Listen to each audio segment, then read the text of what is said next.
royal address.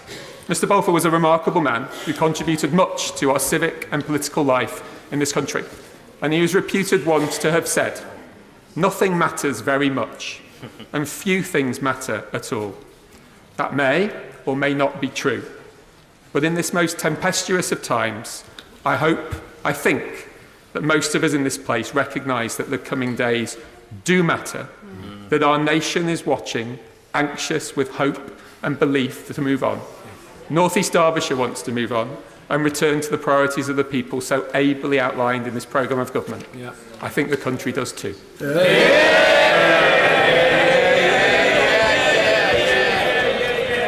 Thank you. Order. To second the address, I call Sarah Newton. Thank you, Mr Speaker.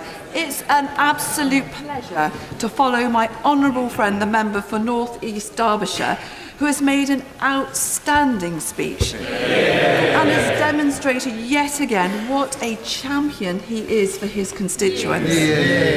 Now, Mr Speaker, when I was asked to second the humble address, I felt honoured, but I also felt some consternation. Of course, it's always an honour to represent my constituents in this place. While the House may very much tire of me talking about Cornwall, I will never tire of speaking up for the Duchy and its great people. Now, I imagine there are many people watching this debate at home, and I think they might prefer to be casting their eyes over that dark-haired and handsome Member of Parliament for the 18th century. Now, of course, I'm referring to Ross Poldark, my fictional predecessor who represented Truro. Now, I have to confess that even when I was in the Whip's office, I wasn't any use with a scythe. As my ancestors were Cornish tin miners, I think of myself more as a Demelza than as a Ross. So we can all occasionally indulge in a bit of wishful thinking. Now, I felt a degree of consternation because I was asked to give the speech which, well, probably along with my honourable friend, I felt it was reserved for those people that Whips had found to reach the high watermark of their career in this place. So I don't know about you, Mr Speaker, but I still very much feel like I'm 35 and I think the best years are ahead of me. Now, it's nearly 10 years since I first spoke in this chamber, describing beautiful Cornwall and highlighting my creative, inventive, enterprising and determined constituents. Those qualities are as evident today as they were then. And thanks to the steps taken by government since 2010 and working with the many can-do people in my constituency, we're making real progress in improving the quality of people's lives. And the bills announced today, along with the recently announced increased investment in our public services, will be able to move further and faster in ensuring that everyone has the opportunity to reach their potential. From improving education opportunities and access to high-quality health and care services, to better paid and high-quality jobs. And the increase in the number of detectives painstakingly researching and gathering evidence to solve crime in our streets is most welcome. The funding attached is enough for 20,000 officers or one Colleen Rooney. But most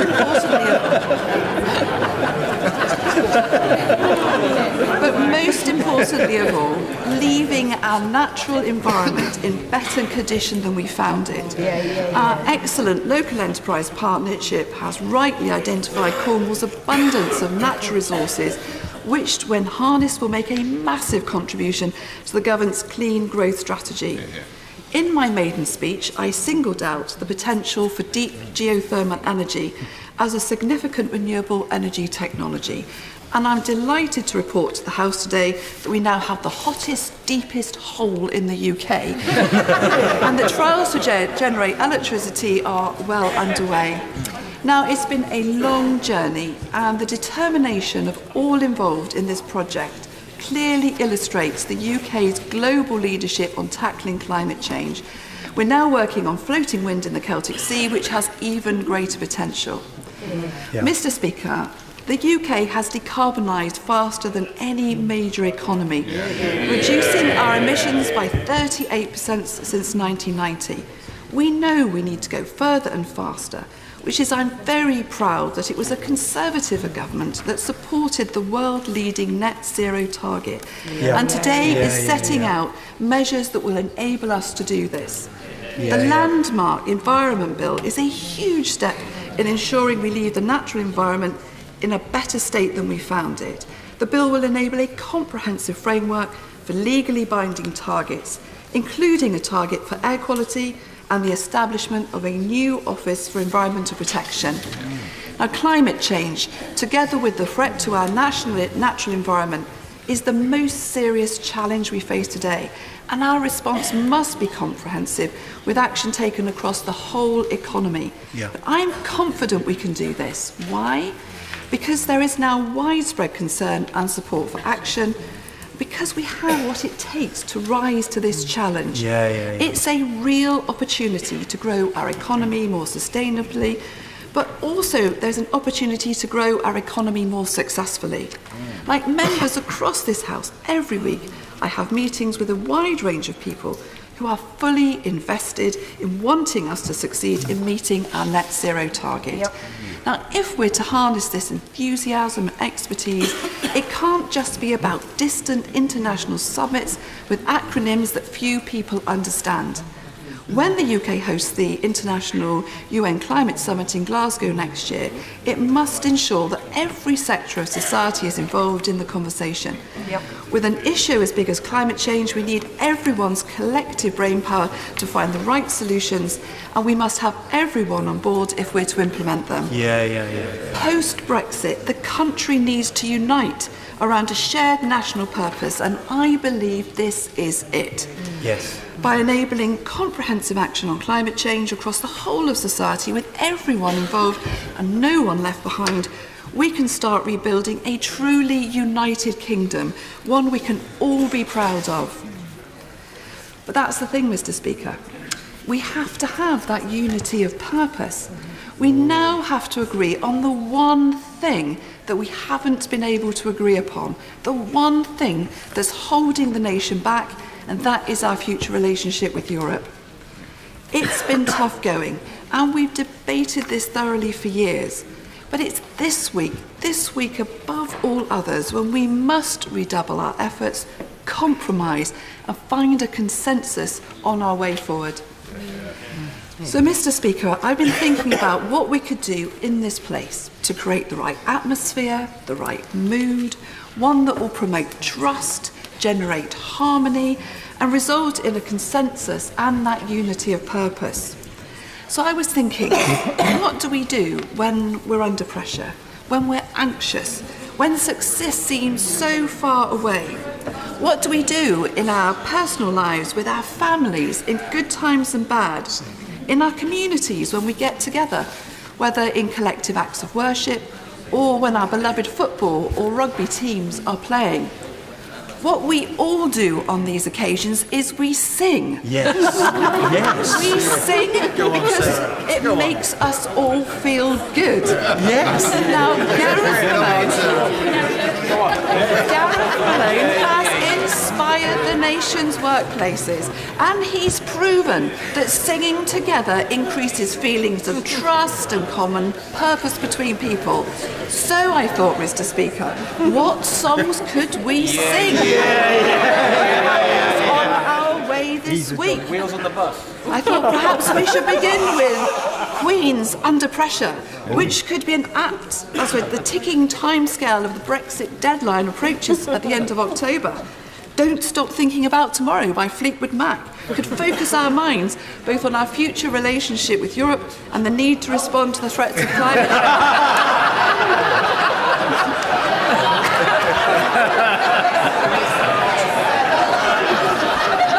To encourage greater cooperation between all members in this House, we could be singing We're All in This Together from High School Musical, or Meet Me Halfway by Black Eyed Peas.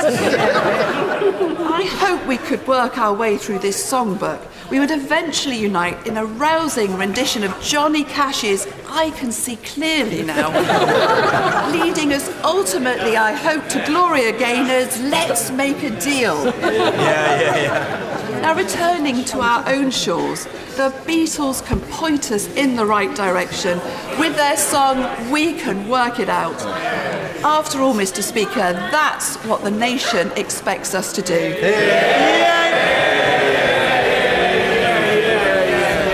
Thank you. The question is that an humble address be presented to Her Majesty as follows. Most gracious Sovereign, we, Your Majesty's most dutiful and loyal subjects, the Commons of the United Kingdom of Great Britain and Northern Ireland in Parliament assembled, beg leave to offer our humble thanks to Your Majesty for the gracious speech which Your Majesty has addressed to both Houses of Parliament. The Leader of the Opposition. Thank you, Mr. Speaker. This year marks two anniversaries. The 70th anniversary of the 1949 Parliament Act, which asserted the primacy of this House over the then hereditary House of Lords. And I think in our deliberations this week, it's worth remembering the primacy of the House of Commons over that and over the executive. It's also the 50th anniversary of the 1969 Representation of the People Act, which I remember very well because it extended the vote to everyone over the age of 18. As we meet today, I think, Mr. Speaker, we should commit to strengthening our democracy and the vital role of this democratic House in holding the executive to account. By tradition, at the beginning of each parliamentary session, we commemorate the members of the House we've lost in the last year. Earlier this year, we lost our great friend Paul Flynn, a fiercely independent, passionate, very kind and very principled member of this House. I remember him reading out in this House the names of those who had died in the wars in Iraq and Afghanistan, two wars which he opposed. He briefly served in our shadow cabinet, and I think the whole House was enlivened by his performance. He joked at the first meeting, both the shadow cabinet and when he spoke from the floor, that there was a part of a job creation, that he was part of a job creation scheme for octogenarians. He wasn't there because he was an excellent orator, campaigner, and member of the House as well. He was there because he was an excellent representative of the people of Newport West, the constituency he served so well and so passionately for 32 years. Mr. Speaker, today's proposer and seconder of the Loyal Address share a route to this place. Both were local councillors prior to entering the House. And I pay tribute to all those who put themselves forward to represent local communities as councillors, because without them our democracy would be worse off. They work hard, long hours, and often not particularly well rewarded or appreciated for the work that they do. And I think we should recognise they are part of our democracy.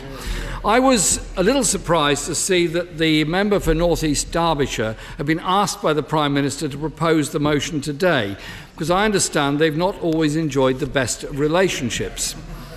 As we know, Mr. Speaker, the Prime Minister has earned a reputation for enjoying life to the fullest. During his time as London Mayor, I understand he became incandescent with anger and rage on learning that the honourable member, at that time a Westminster councillor, intended introducing a nightlife tax. Thankfully, the member was able to reassure the now Prime Minister that the nightlife tax only applied to car parking charges and not to other activities. Although on reflection, he may have missed a great opportunity of earning a great deal of revenue for the people of Westminster.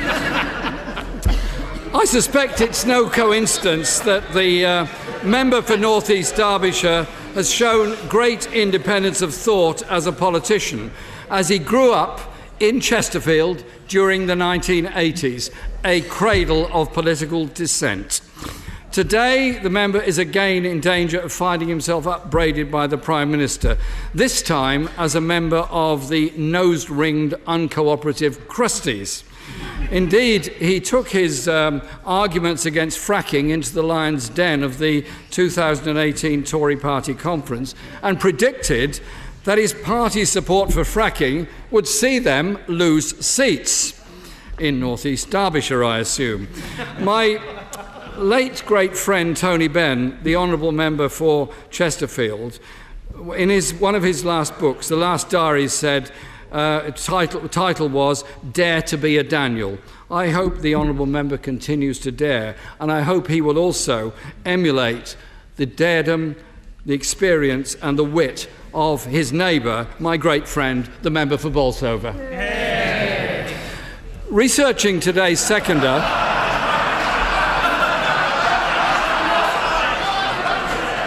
he is my great friend.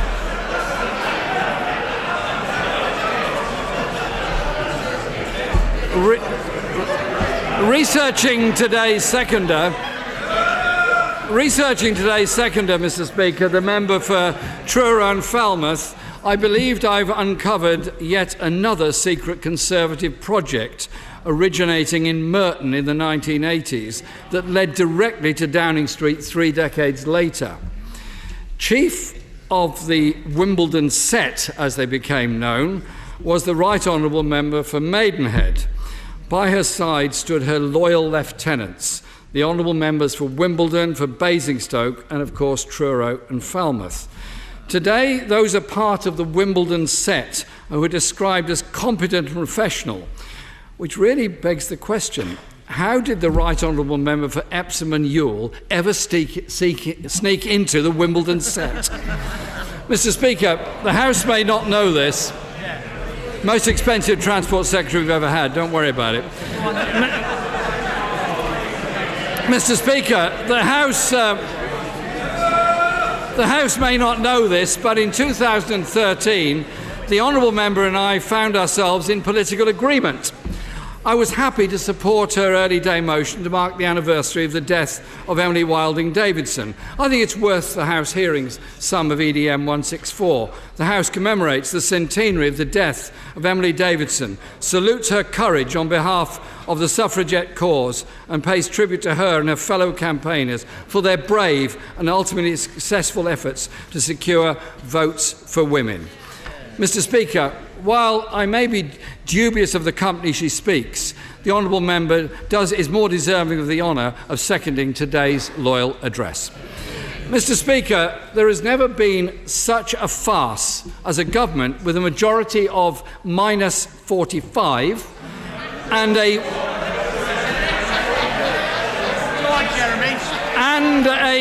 100% record of defeat in the House of Commons, setting out a legislative agenda they know cannot be delivered in this Parliament.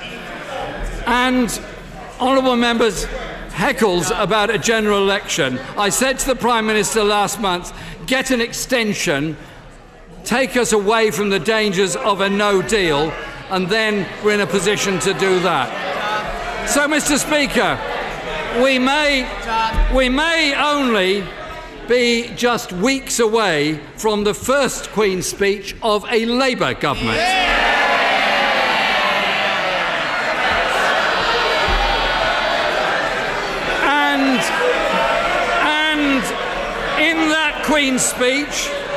And in that Queen's speech, Labour will put forward the most radical and people-focused programme in modern times.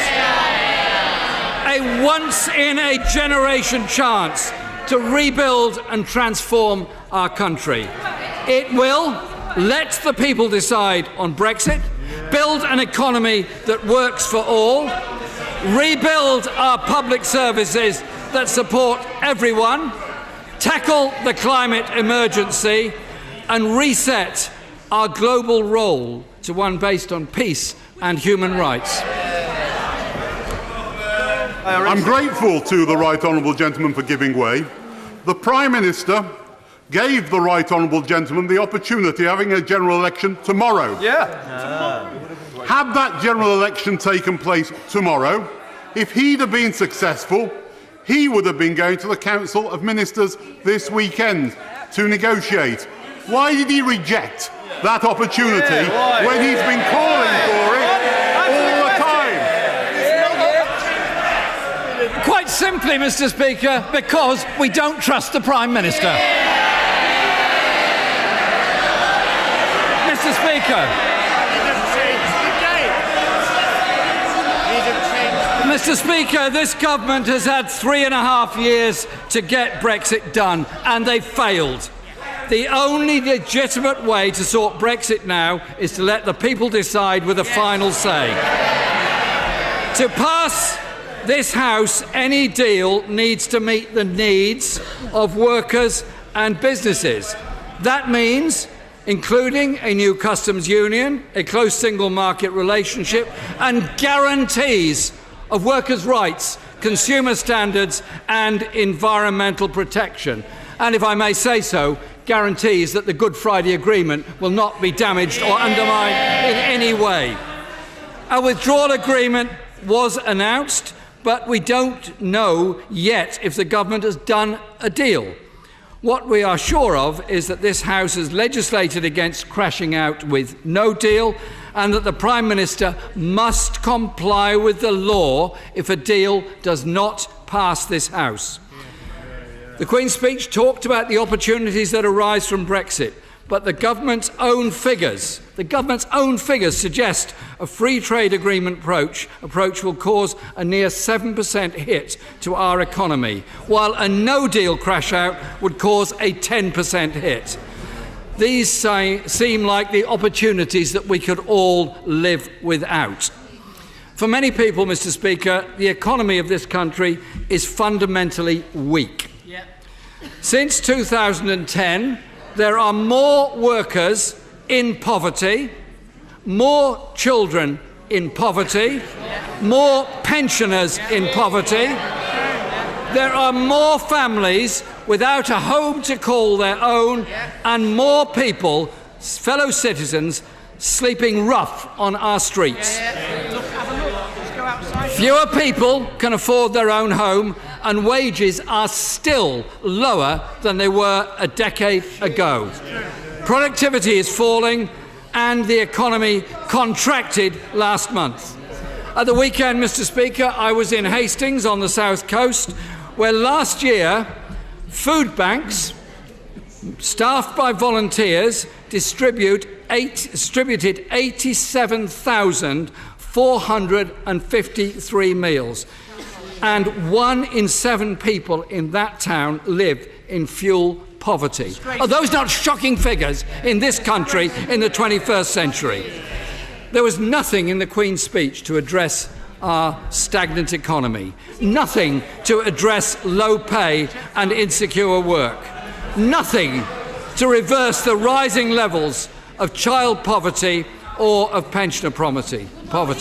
So, go on, Seymour. I thank my right honourable friend for giving way. Does he agree with me as well that the challenges now faced by rising child poverty, compounded by mental health issues that young people face, compounded by the rising special educational needs not being met by the resources that our education system needs, are contributing to a next generation growing up in despair, which the country will pay the price of for generations to come? I thank my friend for that intervention. We have almost a lost generation.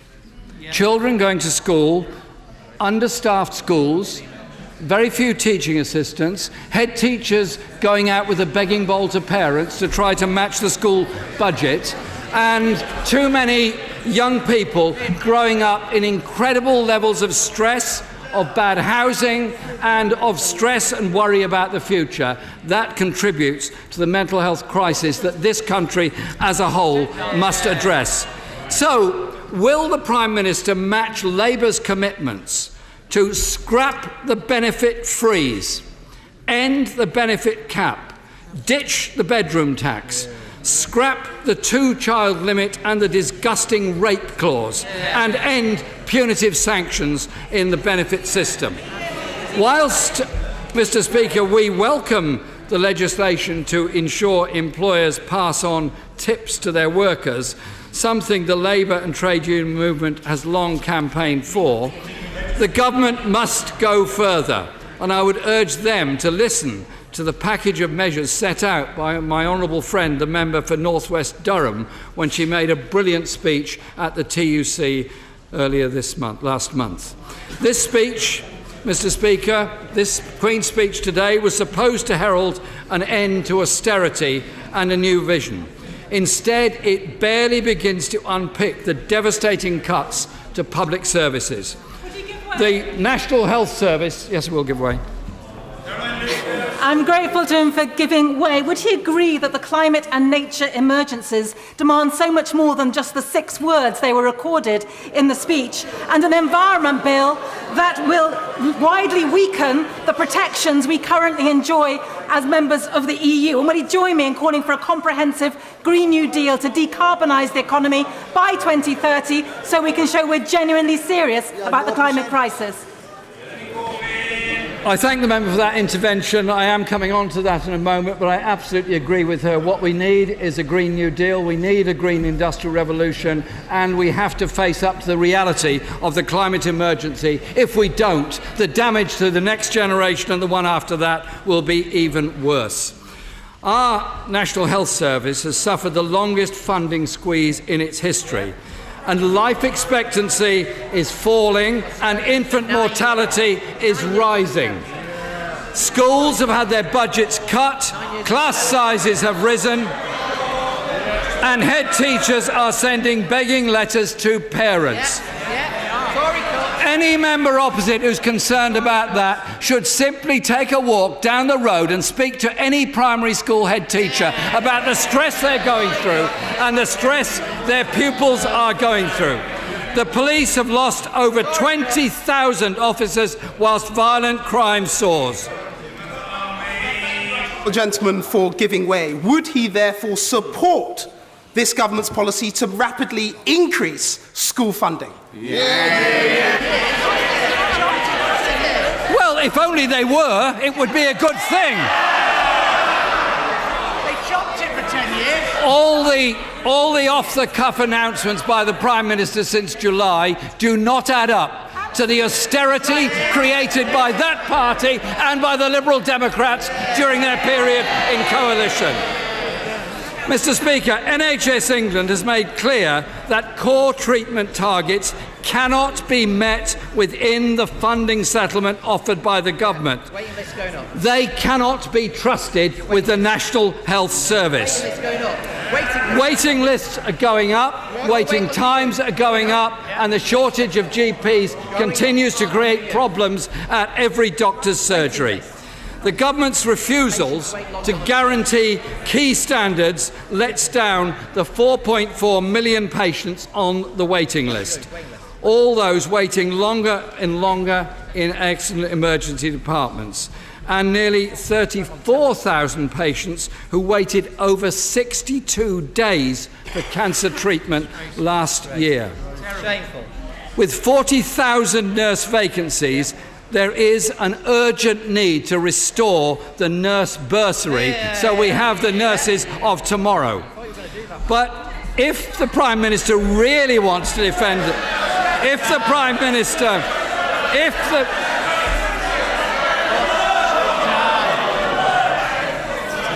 Mr. Speaker, if the Prime Minister really wants to defend the NHS, he needs to end privatisation so that our NHS is focused on making people better, not people on the make. A universal service free at the point of use. We don't just want tinkering around the edges.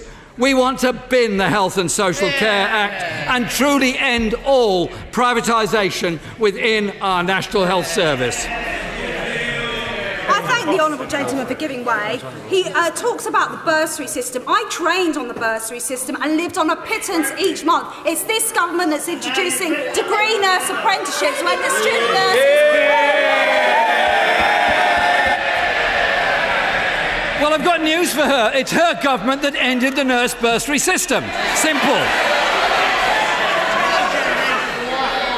So, will the Prime Minister support Labour's plans to provide free prescriptions to people in England, as has been done in Wales, Scotland and Northern Ireland?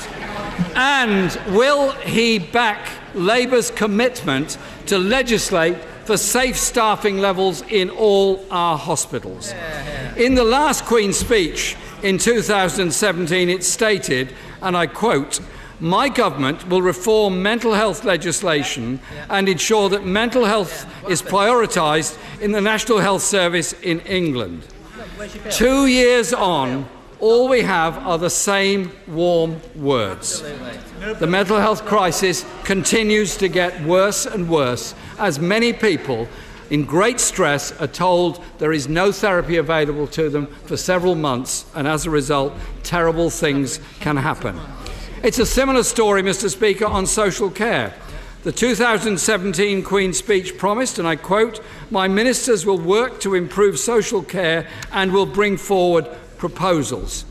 Today, we have the same promise after 2 years of inaction and failure, with 87 people dying every day while they wait for social care that is not provided. This Queen's speech is shockingly weak on education, with no commitment on early years, on colleges or on universities. The money announced for our schools does not restore the funding lost since 2010. It's all very well, Mr. Speaker, promising extra police, but the reason we don't have enough police is because the government cut 21,000 police jobs and nearly 7,000 police community support officers. And if the party opposite, the party in government, wants to talk about providing police with protections, perhaps they can tell the police why they subjected them and millions of other public sector workers to cuts in their pay, their pensions, and damaging their terms and conditions of employment. I know this government doesn't have a great record of listening to judges, but surely they are aware that judges already have the powers to ensure that the most serious offenders serve more than half of their sentences in jail. Our prisons are severely overcrowded. There are 2,500 fewer prison officers in our prisons today than in 2010. Hence, many of the problems throughout our prison service. The privatisation of the probation service was a shambolic and costly failure. And I hope that lessons have been learned and we'll examine closely any proposals on rehabilitating offenders. Because I hope that alongside the tougher sentencing, the government will also recognise that too many people are in prison on very short sentences for non-violent and non-sexual offences. Our society, I believe, could be better served by them being subject to community sentencing and restorative justice. And what will the Prime Minister do to address the appalling low conviction rate for rape and other serious sexual offences? The dog whistle rhetoric around foreign offenders, Mr. Speaker, is a rather ugly mask for the fact that by crashing out of the EU, this government risks losing some of the most effective measures in tackling cross-border crime. The European arrest warrant, participation in Eurojust and access to numerous databases. We will, of course, study the detail closely of the government's proposals on rail reform. But it's no good simply changing the way in which train operating companies carry on extracting profit from our fragmented railway system. Only a Labour government will cap fares and ensure the railway is run for the passengers, not for profit. And there's nothing in this Queen's speech to reverse the devastating cuts to bus services all over the country.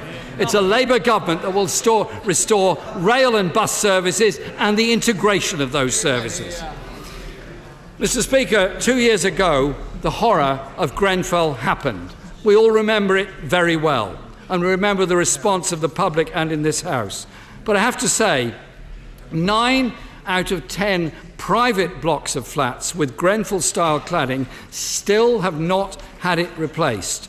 Not a single private block has been made safe under this Prime Minister. So will he confirm today that he will set a hard deadline for all landlords to replace dangerous cladding, that he will toughen sanctions against block owners that won't do that work, and will fund the retrofitting of sprinklers in all high-rise social housing blocks, and restore the budget cuts to our fire service, who acted so heroically on that dreadful night of the Grenfell fire. And perhaps he can set out what measures there are to address this government's abject failure on housing that's led to more people sleeping on our streets, more families in hostels and in temporary accommodation, and fewer people able to buy their own home. Labour will end no-fault evictions. We will tackle the leasehold scandal and kickstart the largest council house building programme for a generation. It will be Labour that will fix the housing crisis in this country. The introduction of pension dashboards is welcome, as is the legislation for CDC pension schemes, which I hope will help resolve the Royal Mail dispute. Sadly, Mr. Speaker, these proposals do nothing to address the injustice done to women born in the 1950s. That injustice must be put right. And this Queen's speech additionally does nothing to guarantee the free TV licence for the over 75s. This government, Mr. Speaker, handed our armed forces a pay cut for 7 years, and cuts to council budgets in England have made it far harder to deliver the Armed Forces Covenant, leaving our veterans, our personnel and all of their families worse off. We will not allow this government to stifle democracy by making it harder for people to vote. There was only one instance of voter personation in the last election. 11 million people in this country don't have... It's serious. It's about elections and it's about democracy. 11 million people in this country don't have a passport or a driving licence. There are huge risks in the legislation being proposed, which will disproportionately affect working class, ethnic minority and young voters. I thank my right honourable friend for giving way on that point. Does he agree with me that this decision to require voters to have photo ID at the ballot box is clearly an attempt by the party opposite to suppress voting?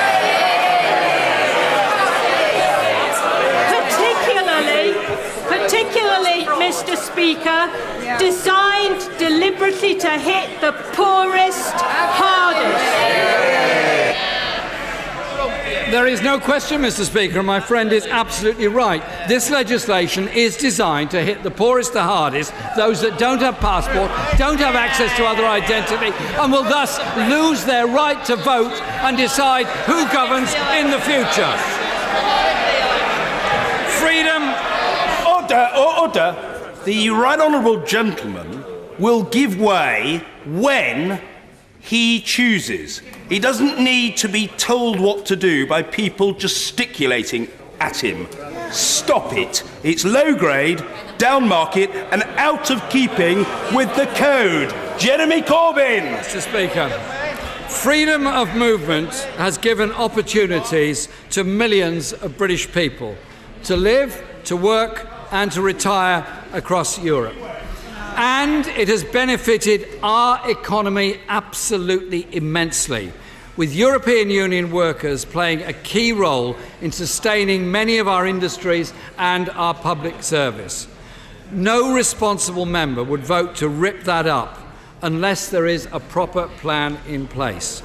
In the shadow of the Windrush scandal, the settled status scheme for European Union citizens risks another round of wrongful denial of rights and shameful deportations. I look forward to the Prime Minister assuring those European Union citizens that have made such an enormous contribution to our lives and our society that they will have a secure future in this country.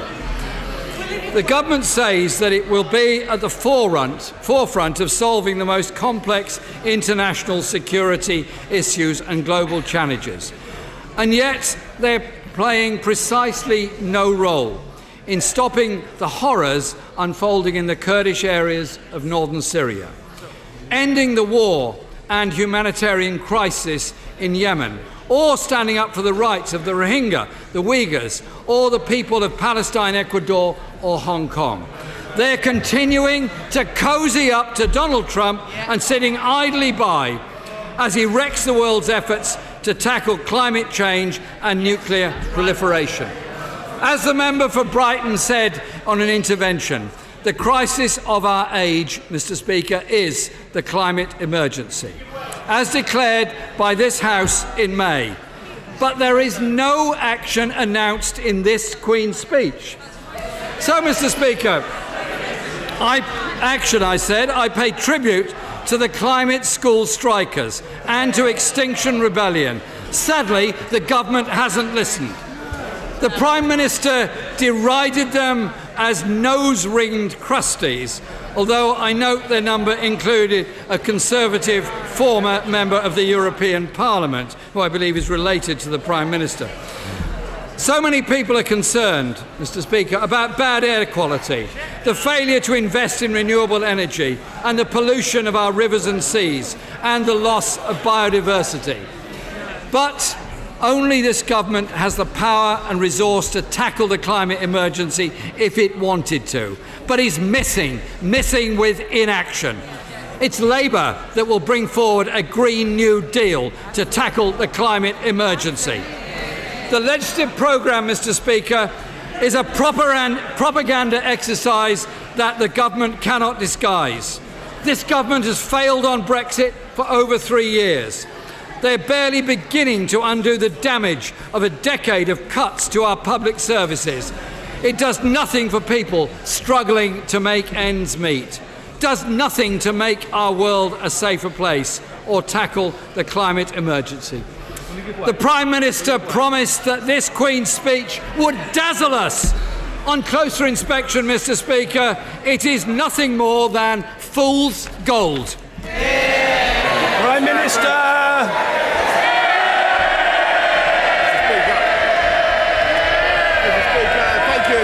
This government exists to serve the British people, and this Queen's speech delivers on their priorities. And by strengthening our NHS with the biggest programme of hospital building for a generation, by putting 20,000 more police on the streets, by unlocking the potential of the whole country with new infrastructure, better education and high technology, from gigabit broadband to a new national space strategy, we aim to create a new age of opportunity for the whole country. And as we prepare to get Brexit done by October the 31st, we are setting out now our vision of an open, global, free-trading United Kingdom, a high-wage, low-tax economy with the highest environmental standards, new protections for animal welfare, the best place to invest, the best place to start a business, the best place to start a family and send your kids to school, and without being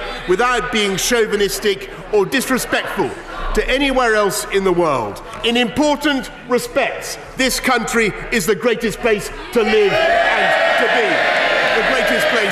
The greatest place on earth. Mr. Speaker, Her Majesty's gracious speech was proposed superbly by my honourable friend, the member for North East Derbyshire, the first Conservative to represent his seat since 1935, when presumably the honourable member opposite departed for Bolsover. And if honourable members are wondering whence my honourable friend derives his passion and his oratorical gifts, it may interest them to know that his aunt was secretary to Arthur Scargill. And I doubt that he shares many of the convictions of the former miners' leader, except one, that we should obey the democratic will of the people and get Brexit done by October the 31st. My honourable friend is also a passionate collector of airline memorabilia. His home is allegedly stocked a museum of airline wash bags, airline socks, and a vast fleet of model planes, including a model Extinction Rebellion protester glued to the roof. And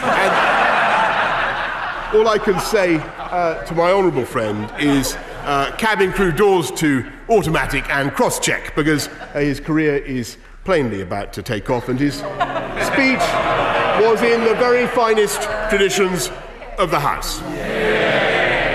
Mr. Speaker, the Loyal Address was brilliantly seconded by my honourable friend, the member for Truro and Falmouth, who comes, if I can continue with the aeronautical metaphor, from a very different wing of the party. The modern Tory party is a vast and capacious low-carbon plane, by the way, and who has been highly successful as a campaigner for the rights of disabled people. And though she is known for her calm manner and her dulcet tones, when it comes to defending the interests of her native Cornwall or protecting the pasty against the fiscal depredations of former chancellors, she can be as fearsome as any Falmouth seagull going for your chips.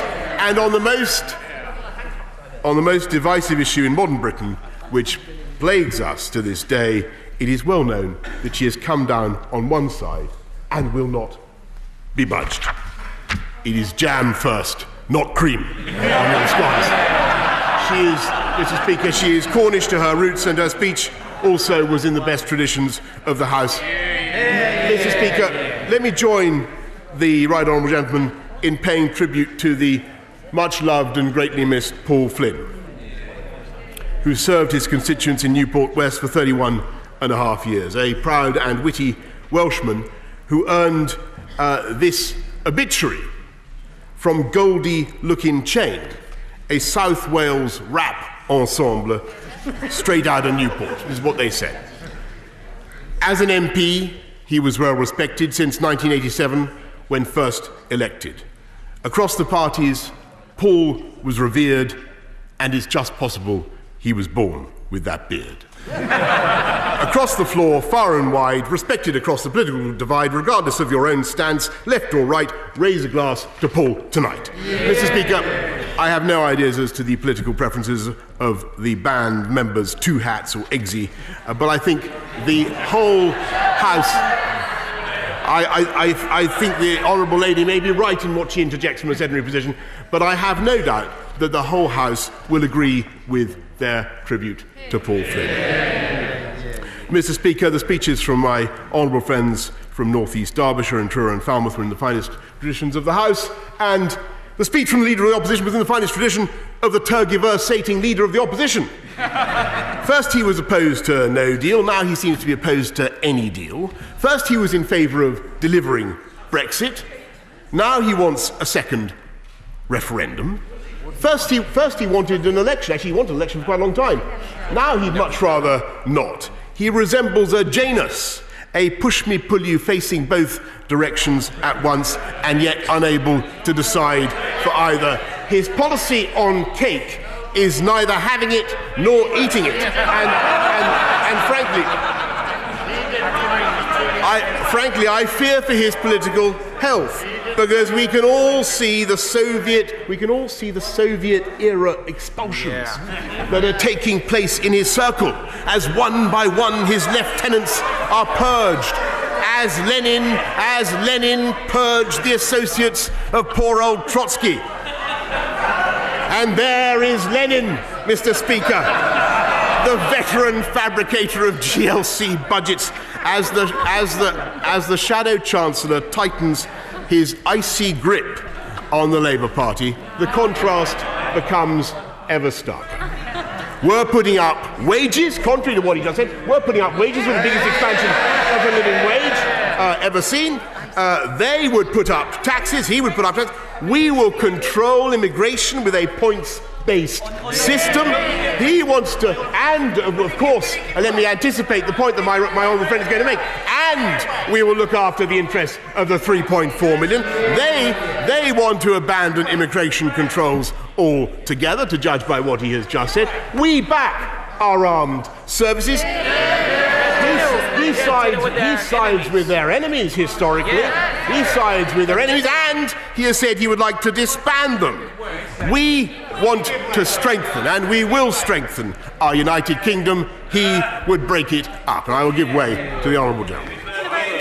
I'm very grateful to the Prime Minister for giving way. He was just saying there about how his government backs the armed services. He'll be aware that our army is almost 40,000 fewer than it was when the Conservatives came to power. He'll be aware that those people who are serving in our armed forces have seen their wages cut in real terms 7 years in a row. Tell us what he would do for a set of armed forces who he wasn't backing. Mr. Speaker, I think that he should support a government, and I hope that he will support the government in the divisions that is putting another £2.2 billion into our armed services, increasing spending on our armed services by 2.6%, investing massively in shipbuilding and taking our armed services forward. And as he may know, there will be measures coming forward as a result of this Queen's speech which will do more to protect our armed services. And I give way with pleasure to my honourable friend. To the Prime Minister for giving way. Defence is linked to foreign policy. Britain is respected around the world for the values it stands up for. One of them is freedom of religion or belief. It is not mentioned in the Queen's speech. Yesterday, parliamentarians from across the House, led by His Royal Highness Prince of Wales, were at the Holy See for the canonisation of Cardinal Newman. Can the Prime Minister confirm that religious freedom will always be a key priority for our government? I thank my honourable friend for everything he does to promote religious freedom around the world, and I can certainly give him that assurance, and we will stand up for religious freedom in all our doings and in all our foreign policy. I will give way with pleasure to my honourable friend. Thank you, Mr. Speaker, and I thank my right honourable friend for allowing me to intervene on him. I know my right honourable friend really cares about legacy prosecutions and what's happening to soldiers like Dennis Hutchings, but there was no mention in the Queen's speech about looking after our veteran soldiers from Northern Ireland. And I know my right honourable friend intends to do that. So what are we going to do about it? Because it's urgent in the case of Dennis Hutchings. Well, I'm grateful to my honourable friend, and he in fact anticipates a point that I'm about to come to in my remarks. But let me deal with it out of order, and just as it were, Mr. Speaker, and say that we will be bringing forward legislation to protect serving and former serving personnel, and as he will know, the consultation on that matter has just come to an end. Mr. Speaker, I've drawn several important points of distinction between this government and the party led by the Leader of the Opposition. But for our present purposes, perhaps the most immediate is that he wants to dither and delay, whereas we want to get on and deliver Brexit on October the 31st. And I cannot in all conscience believe that is the right way forward for this country. And Mr. Speaker, the right honourable gentleman recently said that he was daunted by the prospect that he might actually become Prime Minister. Well, I have to say that he is not alone in that fear. So is most of the opposition, to judge by their actions, most of the House of Commons, and indeed most of the country. And I can give him this reassurance, this consolation, that I intend to do everything I can to prevent that from happening. And I hope very much that in spite of some of our differences, he will support at least some of the measures in the gracious speech. Because at the heart of this speech is an ambitious programme to unite our country with energy and with optimism, but also with the basic common sense of one nation conservatism. Contrary to some of the gloomier things that we heard just now, we have unemployment at the lowest level since 1974. We have inward investment at record highs. We have 700,000 fewer children in workless households than there were in 2010, and we are leading the world in so many sectors of the 21st century, business and technology. And it is because of that economic success, that free market success, and I can see the Shadow Chancellor recoil at the notion of a free market success, like a Transylvanian in the sunlight. That is how we will look after those who look after us and keep us safe. That is how we will spend another £2.2 billion on the armed services to get to the point the Honourable Gentleman raises. And yes, as I say, we will bring forward legislation to protect our serving men and women. Of course, I should be very clear. This government understands that no one can escape justice for a crime that they have committed. But we also understand that there should be no unfair prosecution when no new evidence has been produced. And yes, in the same spirit, we will protect our brave police who run towards danger to keep us safe by putting the police covenant into law and by giving them the political support that they need to do their job. And even if that means difficult and intrusive procedures like stop and search, because those procedures save lives. And as we back our police and insist on serious sentencing for serious crimes, and I think it was the Labour Party that instituted automatic early release, this government, this one nation government, also insists. Yes, I'll give way with pleasure to my honourable friend. Yes. Thank you, Mr. Speaker. Can I congratulate the leader of the Conservative Party, our Prime Minister, on delivering an excellent Queen's speech, the one of many over the years, I trust. He said rightly to the Leader of the Opposition that there should be no further dithering and delay, and I agree entirely. As we exit the EU on the 31st of October, can he confirm, once and for all, that the immigration bill that his government will bring forward will absolutely and unequivocally enshrine in primary legislation the rights of my mother and father and 3 million other EU nationals? Minister. Yes, and not only can I give him that absolute and unequivocal guarantee, Mr. Speaker, but I'm delighted to say that 2 million EU nationals in this country have already registered under the EU registration system. And I give way to the Honourable Gentleman. The Prime Minister for giving way. Could he give us an assurance that the legislation which he intends to introduce to protect those members of the armed forces, in keeping with his one nation philosophy, will include those who served in Northern Ireland, and he will not be detracted from that by the efforts of the Northern Ireland office, who would try to placate Sinn Féin rather than protect soldiers? Hear, hear. I'm very grateful to the Honourable Gentleman. I know that he campaigns passionately on this issue, and I merely repeat what I think he would agree with, which is that no one should escape justice for a crime that he or she may have committed. But it cannot be right that people should face unfair prosecutions when no new evidence has been forthcoming, and that applies across the whole of our country.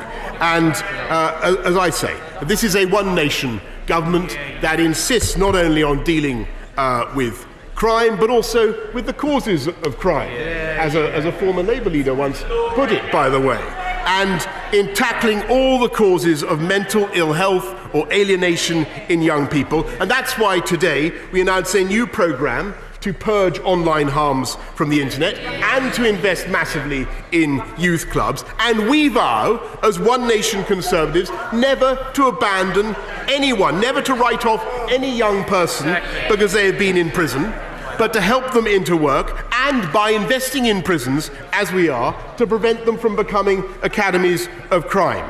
And when we tackle crime as One Nation Conservatives, when we tackle the problems of mental ill health, we are doing something for the social justice of the country, because we all know that it is the poorest and the neediest who are disproportionately the victims of crime.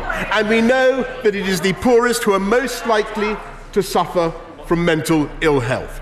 And so it's our job as a campaigning government to level up investment across the nation. And I'm proud now that we are seeing the biggest programme of investment in the NHS for a generation.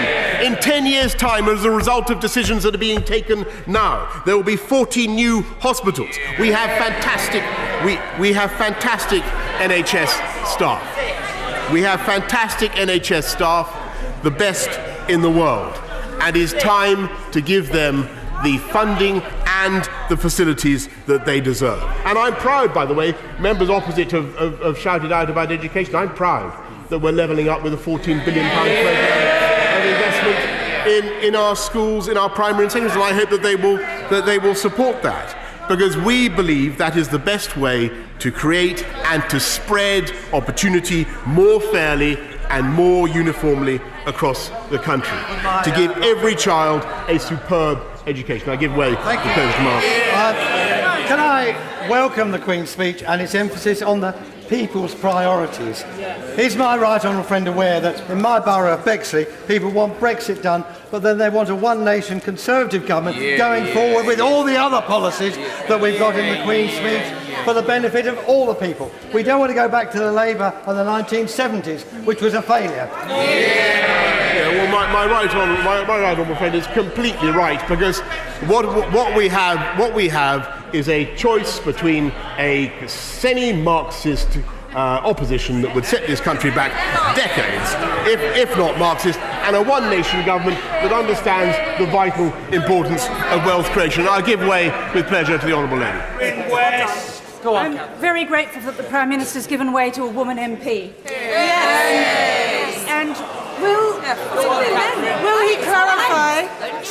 he clarify whether, in the Queen's speech, where there was very little information about the climate change emergency, whether he will give a little bit more detail on what the government will do in relation to this pressing issue which is affecting so many young people and their mental health? I thank her very much for her question, and she's raising a very good point, because actually at the heart of the Queen's speech is provision for a new independent environmental regulator that will invigilate this government and any government in the future as we achieve our climate change targets. And that is how this country can hope to be carbon neutral, to be net zero by 2050. And that is what we are going to achieve, and that is our programme. I'll give way happily to the Prime Minister for giving way. He said rightly a moment ago that those who are poorest are hardest hit by crime. Can you explain, therefore, why, having lost 1,120 police officers, the Merseyside force has been told by the Home Office that it's only allowed to recruit 200 more? Well, I mean, the honourable lady raises a reasonable question, but the answer is that this is the first wave, and there are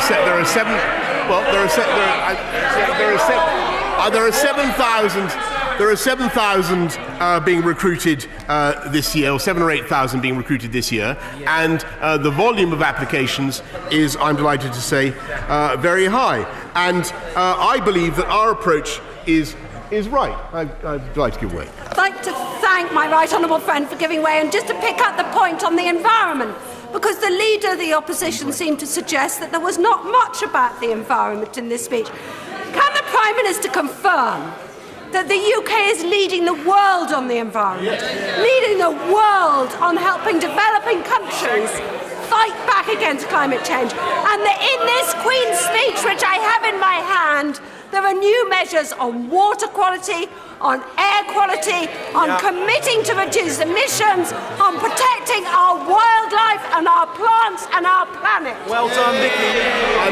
I'm so grateful to my honourable friend, because she gives me the opportunity to point out that is this government that is doubling spending on climate change to £11.6 billion over the next 5 years. That is a colossal sum, more than any other country. We are leading the world in tackling climate change and setting a blistering pace for our friends and partners across the world. And we are able to do that. We're able to do that, Mr. Speaker, because we support a dynamic free market economy, and that is how we're able to fund education across the country, because we believe that is the best way to create and spread opportunity, and not as the right honourable gentleman opposite would do, to set out to mutilate that system by banning all fee-paying schools and thereby saddling the taxpayer with a £7 billion bill.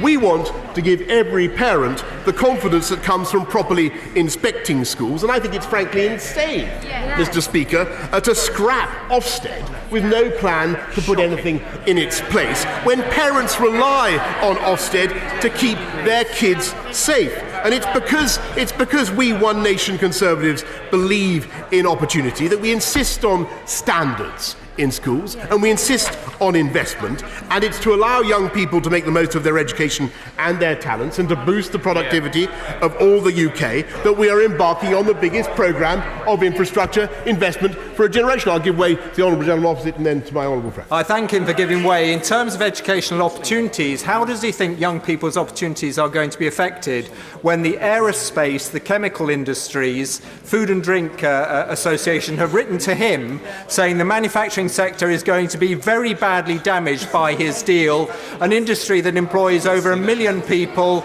and is worth just under 100 billion to the UK economy each year? May I respectfully suggest to him that that might be a good reason, if it were true, which it isn't, but it would be a good reason for his party to support a deal in the course of the next few days. And I must say I find it most peculiar that the leader of the Liberal Democrats has been off to see Mr. Barnier in Brussels to beg him not to give this country a deal. A really quite extraordinary state of affairs. We believe in boosting the productivity of every part of this country, including particularly Cheltenham.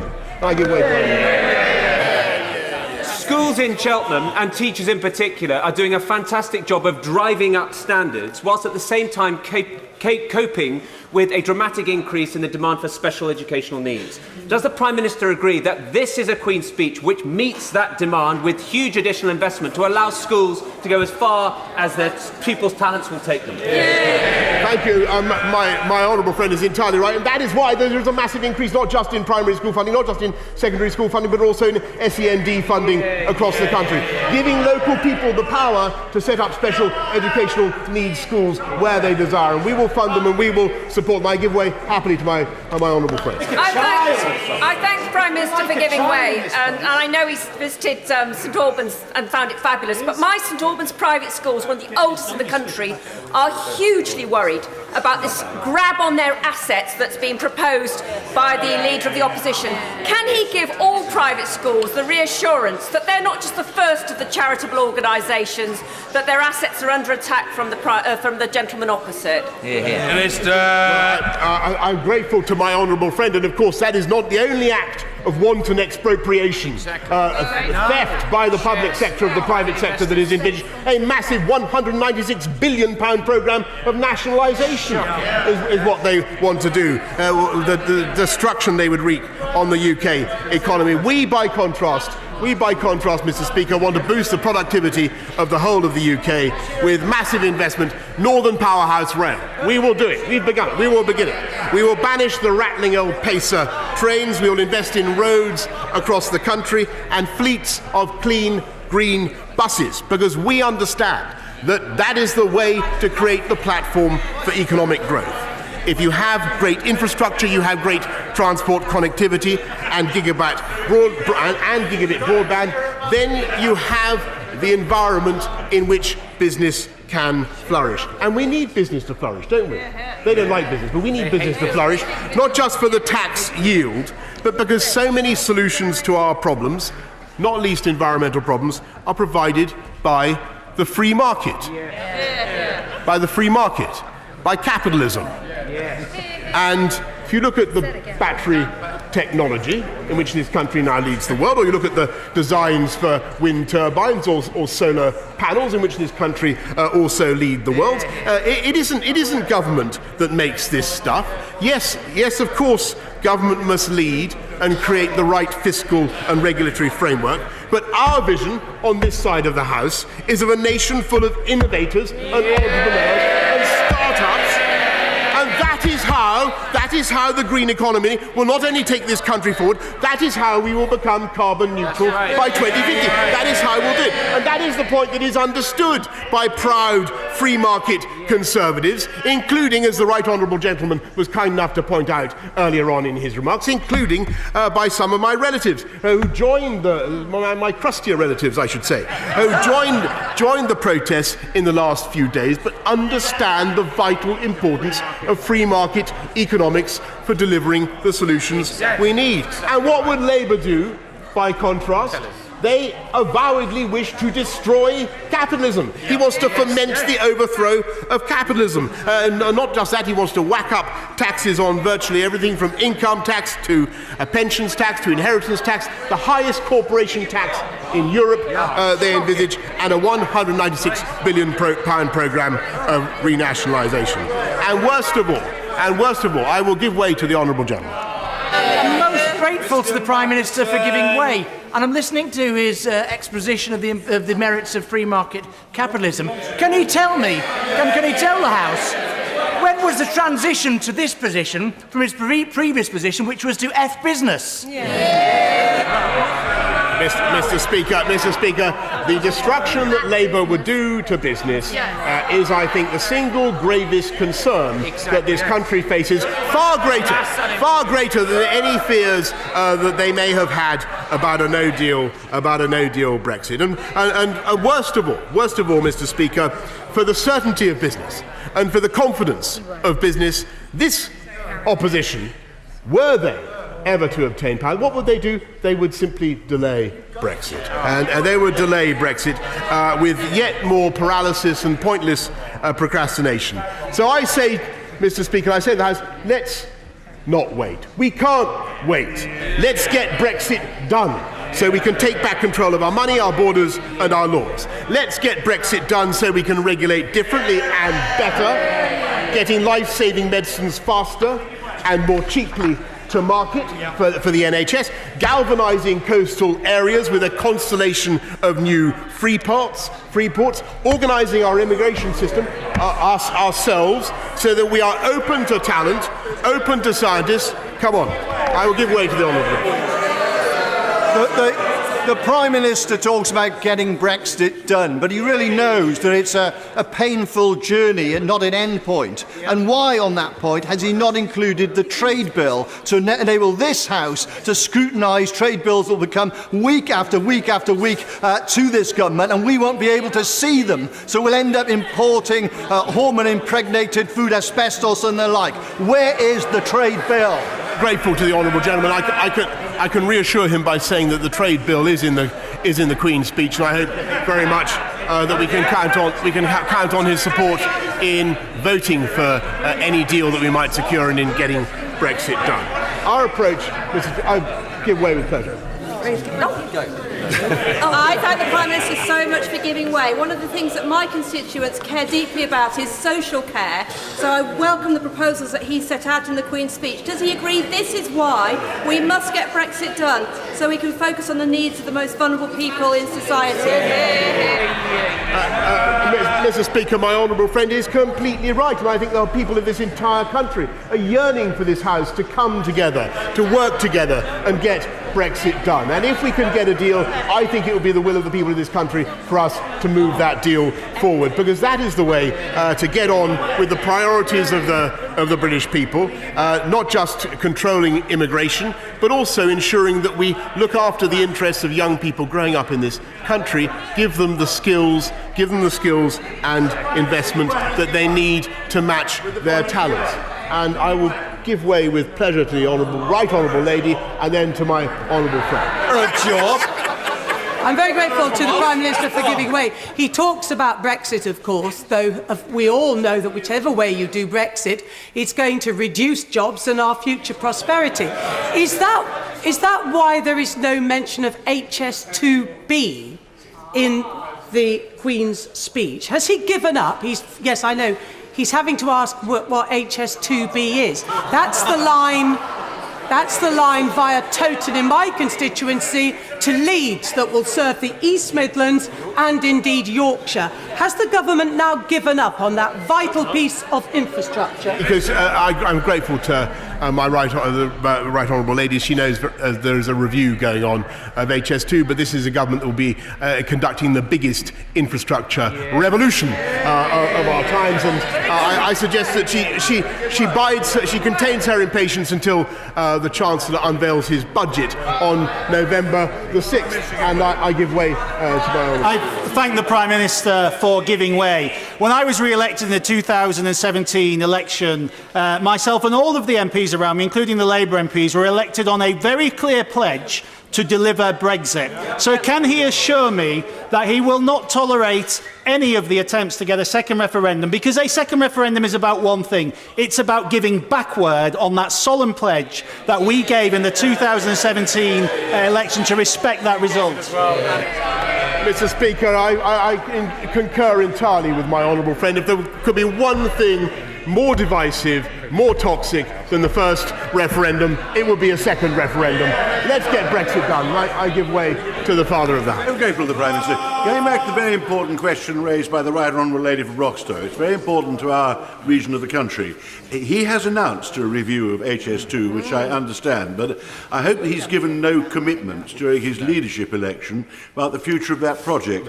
Will he ensure that that review does carefully consult on the economic impact of the East Midlands, Nottingham, Derbyshire and Leicestershire particularly, if the whole project of the HS2 to Leeds and the developments at Towton were abandoned? I can certainly give the father of the House exactly that assurance. Mr. Speaker, the objective of Brexit is not just to give business the certainty of concluding this whole affair. It is, of course, to get on, as I say, take back control of our borders, our money, our laws, to enable us to champion our food and farming sectors in the way that we would desire, to alleviate perhaps the unnecessary burdens of bureaucracy that farming sometimes faces in this country. Let's take back control of our fisheries so that Scotland can make proper use of her incredible marine wealth. And I wonder, and I'm delighted to give way to a great campaigner for Scottish fishing. Right, honourable friend, for giving way on this very important point, as he's well aware for my constituency.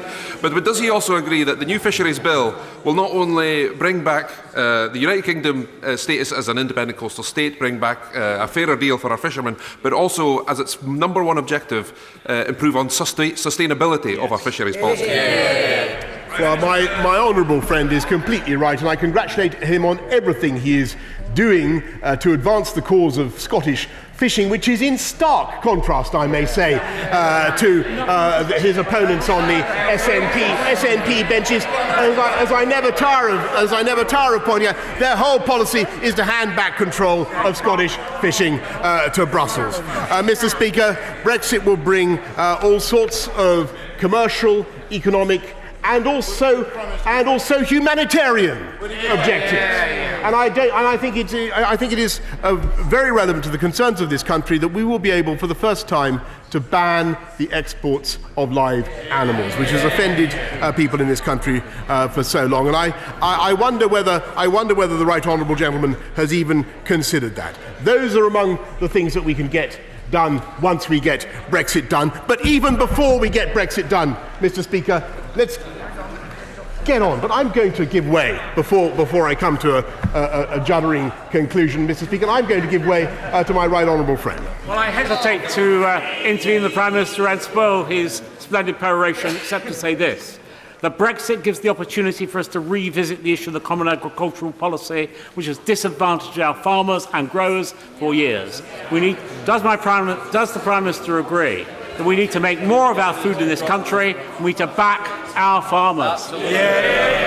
Well, my right honourable friend has spoken with his customary wisdom, and he's entirely right. That is one of the opportunities that Brexit gives us. But even before we've achieved it, even before we've got Brexit done. Let's get on with the proposals, with the measures announced in this Queen's speech. Let's get on with our vision. Let's get on with our vision for a Britain where fairness and balance are at the heart of what we do. A Britain where we fight crime, and demand justice for the victims, but where we also insist, and I agree here, I must say I agree with the Right Honourable Gentleman on this point, where we also insist on rehabilitation of offenders and education in prison. And I'm going to give way for positively the last time.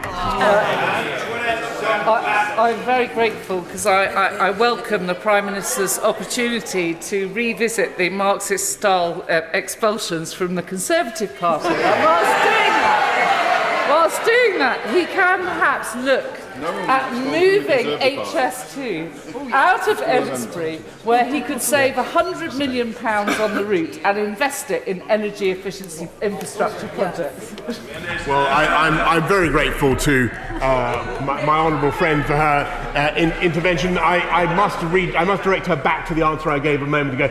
We are looking very carefully at HS2, and I think she should wait until the review concludes. Mr. Speaker, we have a vision of a balanced and just and fair society where we fight crime but demand justice for victims, where we educate in prison and demand rehabilitation, where we fund superb education and healthcare, not in spite of our belief in the free market. Again, he flinches at the mention of the free market. But because we understand that a dynamic wealth-creating economy is essential to pay for those public goods. That is the vision for the society I believe in. A generous, tolerant, outward-looking and humane society. That is the vision at the core of this Queen's speech, and I commend it to the House.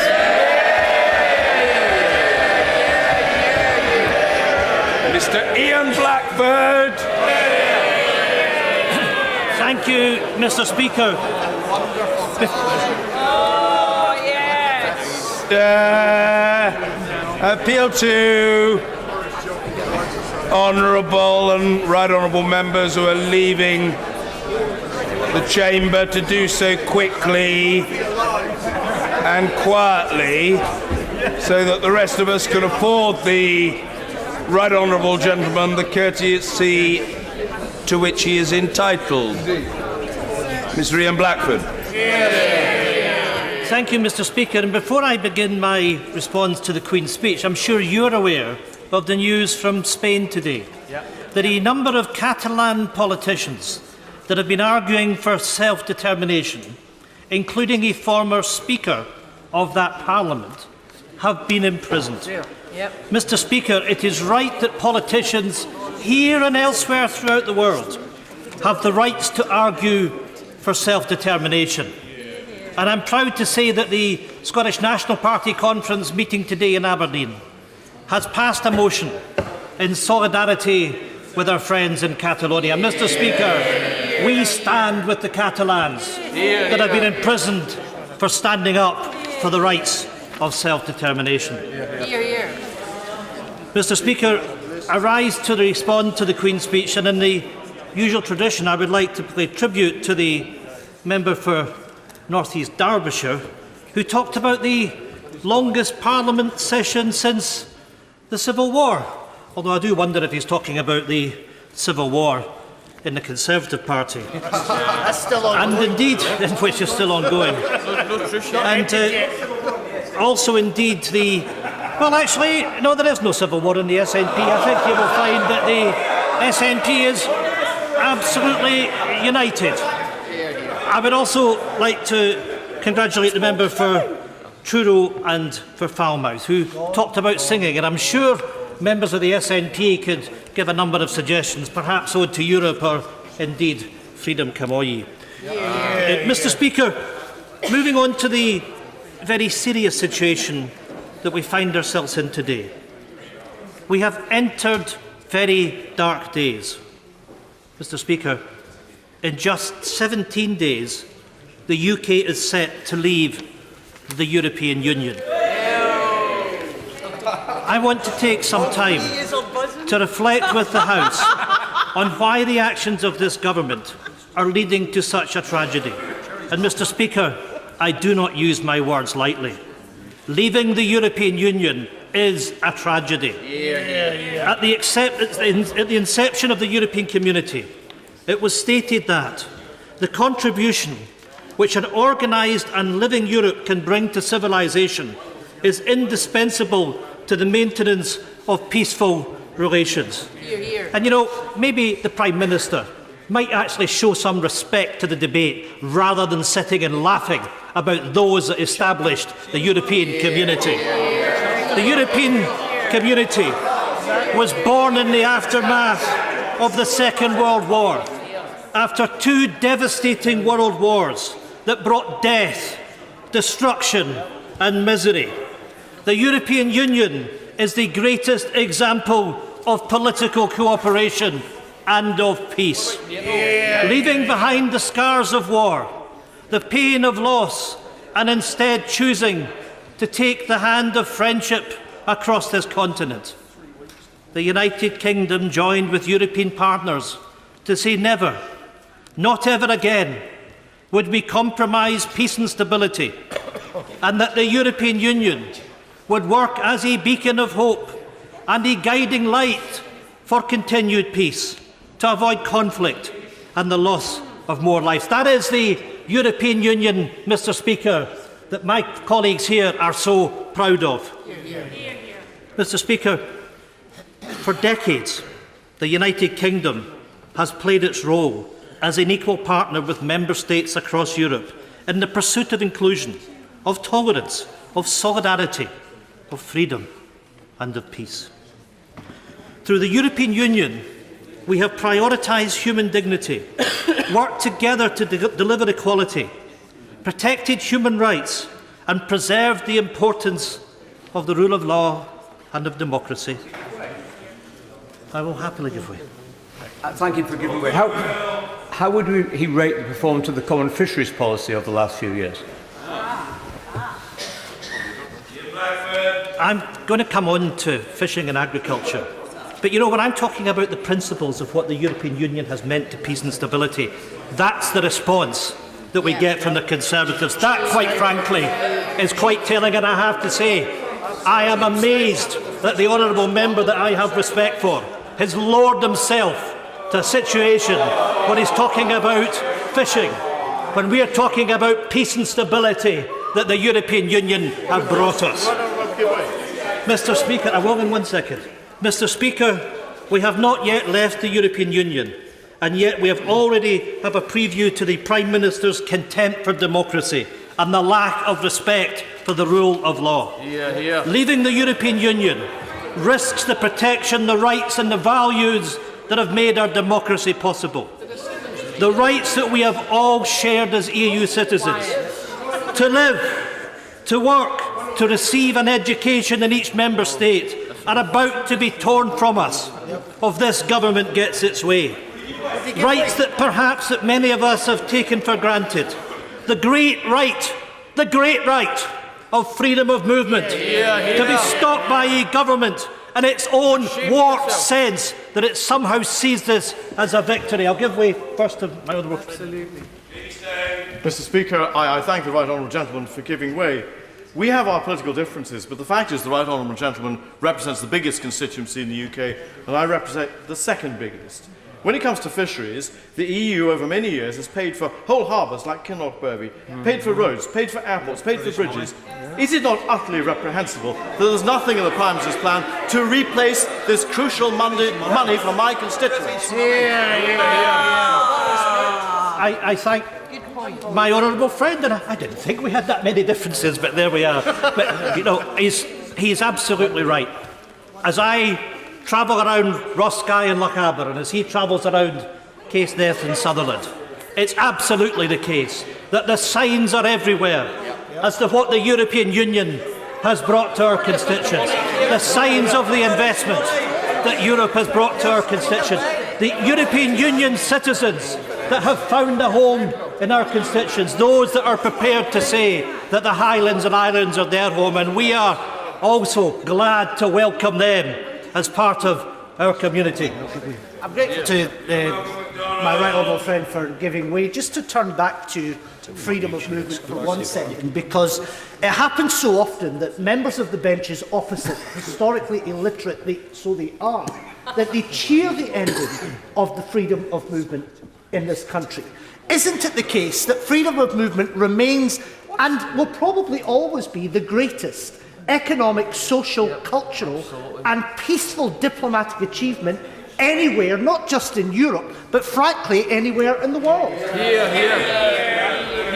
My honourable friend is quite correct, and we celebrate all of those that have come to live in our countries, given our membership of the European Union. And I stand as someone that's worked in the Netherlands. My son lived and worked in the Netherlands.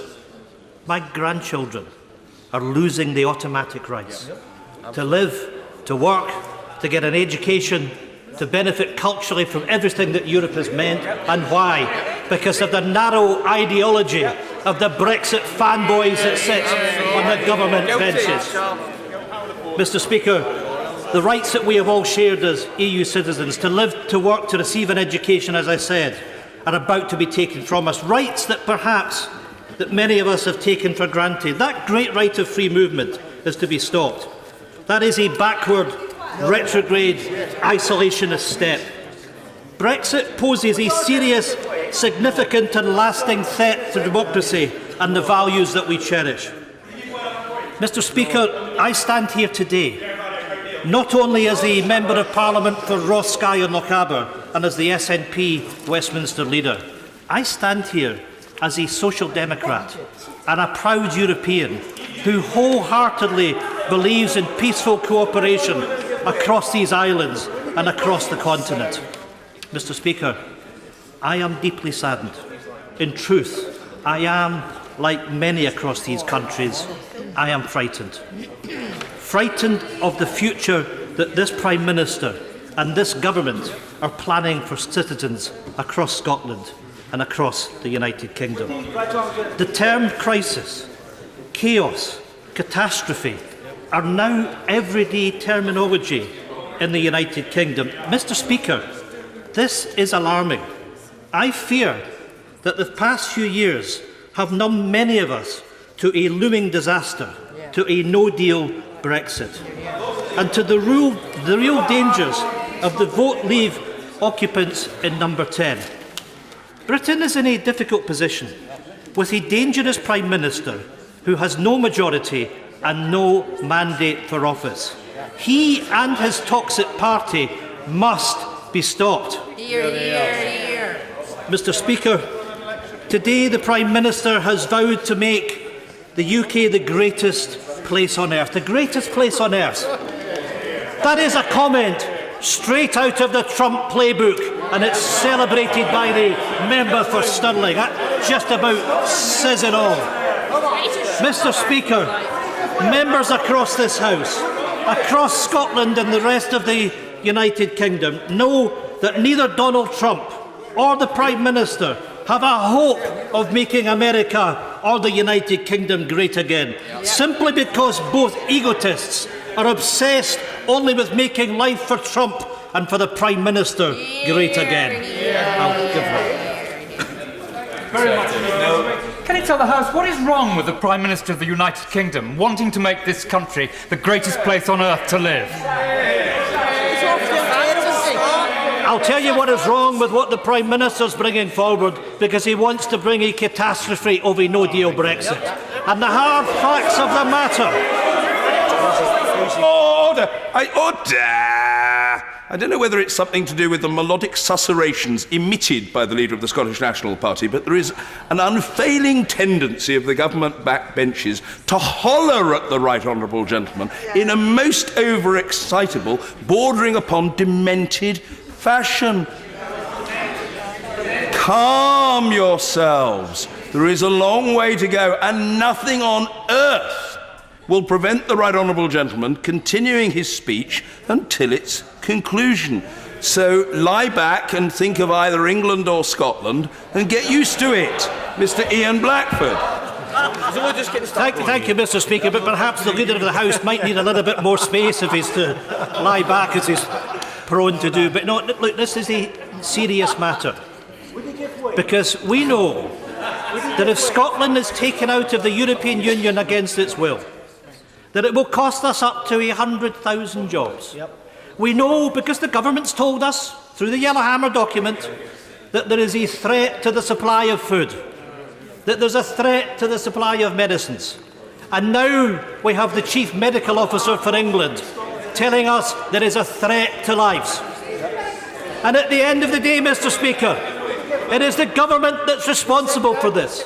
It is the Prime Minister that has it within his gift to recognise the calamity of what a no-deal Brexit would be, to stand up in this House today to say that he will respect the rule of law, that he will respect the Benn Act, and under no circumstances, Mr. Speaker, will we be leaving the European Union on a no-deal basis at the end of October, because that, Prime Minister, would be an act of dignity. That would be an act that respects the rule of law. And I'll happily give the Prime Minister the opportunity, if he so chooses, to rise now and to tell the House that he will respect the law, that he is never, ever above the law. Well, there we are.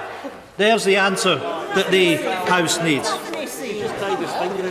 Mr. Speaker, it is, well, he might be tying his laces, but he's tying the Conservative Party in knots. It is worth noting that 10 of the bills introduced by the UK government during the 2017-19 session did not complete their passage through Parliament, emphasising the chaos at the heart of this government despite the length of the session. Mr. Speaker, in contrast, just last month the Scottish Government set out its latest programme for government and continues to pass progressive legislation such as the Climate Change Act, committing Scotland to being a net zero society by 2045. Today announcing 22 bills, this government is not truly proposing a pathway for governance, it is a blatant egotistical electioneering. Another Tory toxic agenda, presenting wish lists for a Prime Minister who carries no majority in Parliament. This government's top priority is to leave the... You know, Mr. Speaker, it gets a bit rich for someone who's behaving as if he's a barrack room lawyer, shouting out repeatedly. And I tell you what, I look forward to the members of Stirling being able to give their judgment on the behaviour of the individual. Mr. Speaker, the government's top priority is to leave the European Union, shows contempt for the majority view of Scotland that we should remain in the European Union. And it's about time that those that are temporarily here from Scottish seats representing the Tories, recognising that they should be standing up for the people of Scotland that want to stay in the European Union, not stabbing them in the back. Mr. Speaker, these legislative proposals will be devastating for Scotland. Despite the rouge and the fanfare around today, the Prime Minister isn't really interested in delivering a new legislative programme. He's only interested in showcasing his party's manifesto. And what a regressive manifesto it is. The speech is a missed opportunity to address years of austerity and punishing cuts in social security support. We call it social security, by the way. You call it welfare, and that's the difference. It completely failed to address the social security disaster the Tories have overseen since 2010. Mr. Speaker, the Scottish National Party is clear that universal credit should be radically reformed, and the disgraceful, the absolutely disgraceful two-child cap on child tax credits, along with the appalling rape clause, must be scrapped immediately. It is astonishing that this government continues to pursue a policy on inflicting hardship and economic harm on people across the United Kingdom. The sheer hypocrisy that this speech is heavy on law and order from a Prime Minister that's prepared to break the law. You really couldn't make it up. Found by the Supreme Court to have given unlawful advice to the Queen. Then the Prime Minister told the Commons he would not abide by the Benn Act. However, he then gave a sworn promise to the Scottish courts that he would obey the law and issue a letter for extension if no deal is agreed by the 19th of October. Mr. Speaker, the Prime Minister must deliver that letter, or I will give him this promise: he'll find himself back in the courts next week and answerable to him. Then, of course, on Thursday the 3rd of October, the Prime Minister told the Commons his proposals would not create physical infrastructure on the Irish border, which the Taoiseach then called out, stating simply that United Kingdom proposals would mean infrastructure on the border. Mr. Speaker, many across the UK will find it hard to stomach a Prime Minister talking about law and order when he himself shows the rule of law absolutely no respect. I thank my right honourable friend for giving way. In terms of law and order, would my right honourable friend agree that the Conservative Party has lost any shred of reputation with regards to keeping our communities safe? In constituencies like mine, within Slough, knife crime and violent crime is the highest on record, whereby communities are no longer feeling safe because more than 21,000 police officers have been cut, 7,000 PCSOs, 5,000 specials. That is why we need to get rid of this Conservative government. Would you agree? I absolutely agree with my honourable friend. He makes a great deal of sense, because the harsh reality is that the Conservative government has cut police numbers alarmingly over the course of the last 7 years. And it stands in direct contrast to the performance of my government, my Scottish government, that has increased police numbers in Scotland and has recognised the challenge that violent crime, that knife crime has meant, and how we have dealt with that in a progressive manner north of the border. So he's absolutely correct. And of course, in the context of everything that we're discussing today, we cannot ignore the behaviour that's exhibited in this place, and in particular the language that is used. The language of the surrender bill, accusing those of us that wish to stay in the European Union that our constituents have voted for that we are collaborators. And yet the Prime Minister and his cronies talk about freedom of speech and blithely ignore the abuse, the online threats, the death threats that many honourable... Mr. Speaker, I have to say I find it remarkable that there are many members of this House that have spoken eloquently of the death threats they have faced. And what we had from the government benches was loud guffawing. The fact that we lost a member of this House a few short years ago, and we have this kind of behaviour. There are too many members of this House that are being threatened. And the behaviour that is exhibited in this place, is a clarion call to those that wish to send threats to members of Parliament. And I appeal to everyone, I absolutely appeal to everyone, to think about where we are, to think about the importance of the next few days. And all of us, and I mean all of us, have a responsibility of calling out misbehaviour whenever it happens. For all across the House, whichever party it comes from, we have a duty to make sure that we create respectful debate and dialogue. And I commit myself and my party exactly to that. I will give him that. The right honourable gentleman for giving way. He makes a powerful point about the way that we conduct ourselves in this place, and I'm sure he'll agree with me. It's absolutely beholden on all of us that we are careful with our language, and that includes the language of our supporters. And I have had abusive, well, goodness knows, Mr. Speaker, I've had all sorts of abusive texts from all sorts of people. But I have to tell the honourable gentleman that includes supporters of his own party for Well, honourable members opposite shouldn't get too excited because I've had them from, supporters from that side of the argument as well. So wherever it happens, whoever it comes from, it has to stop. Can I thank my right honourable friend? And I absolutely agree with every word that she said. And it's absolutely important that all of us have got the stance that must be taken as we call out abuse wherever it comes from. Wherever it comes from, it is not acceptable. And as political leaders, because we are all political leaders in this place, we need to get away from the toxic environment that we live in today. And, Mr. Speaker, I make it clear that we believe that our days in this place are numbered. Because we want Scotland to become an independent country in Europe. But the one promise, the one commitment that I give is that I want to. There's going to be a hard border. You couldn't make this up, could you? We're actually trying to deal. We're trying to deal with the issue of abuse in politics, and someone shouts out, "Will there be a hard border?" The point I was just about to make is that as far as we can possibly achieve, I want any debate on Scottish independence to be respectful. It has to be about the future of our country. It has to be respectful of all points of opinions. And everybody has a responsibility to make sure that takes place.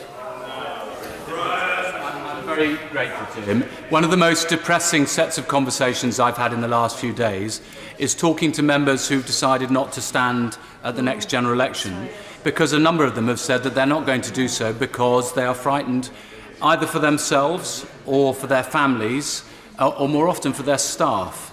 And I just wondered, regardless of this conversation about how we conduct ourselves in here and elsewhere, it just seems to me ludicrous that it has now taken more than 3 years for IPSA and the House authorities to be able to come together to agree protocols for making sure that there are proper security arrangements in every constituency home and constituency office. Is it not time we just got that right? In Blackford. Can I commend the right honourable member, because he speaks with absolute sense, and we have to give consignments to what is going on. I suspect there are not many members of this place that haven't had threats, many of them up to death threats. Let's be under no illusion. This is increasing. We all know it's increasing. And of course we need to make sure in particular that our staff members get protection. We've got to cool the temperature in this place. We have to accept the position of leadership that we all have. We are going to be going through some absolutely challenging days over the course of the next few days.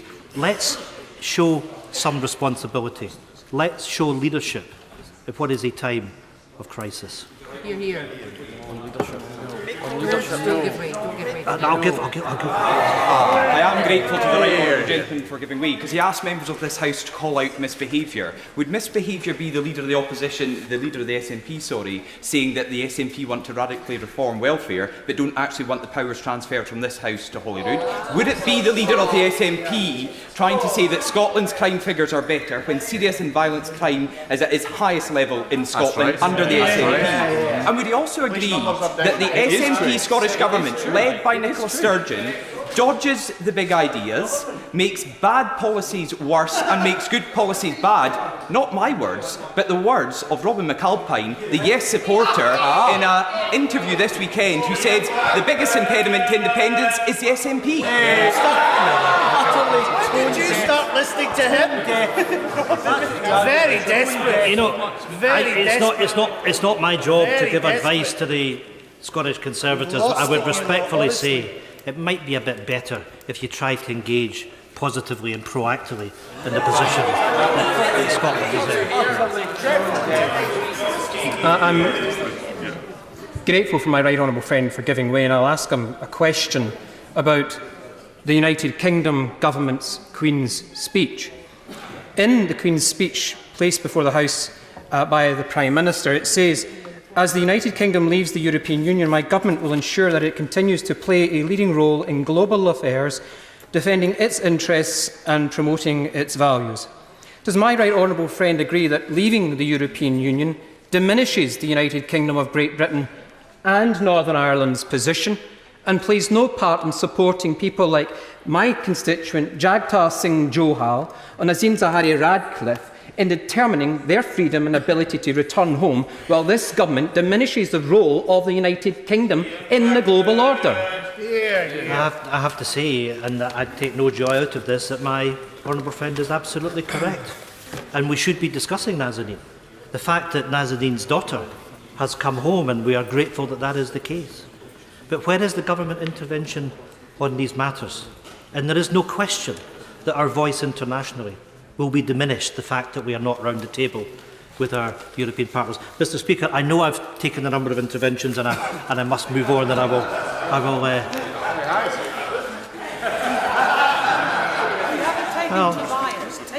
yeah, right. Let's move on.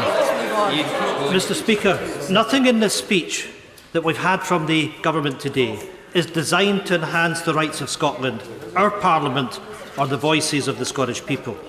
Most notable is the fact that this government plans to reintroduce an agricultural bill and a fisheries bill, showing contempt for our devolution settlement, seeking to sideline and silence the voices of Scotland. What we saw under the Prime Minister's predecessor were that powers were removed from Scotland without the consent of the Scottish Parliament over fisheries and agriculture.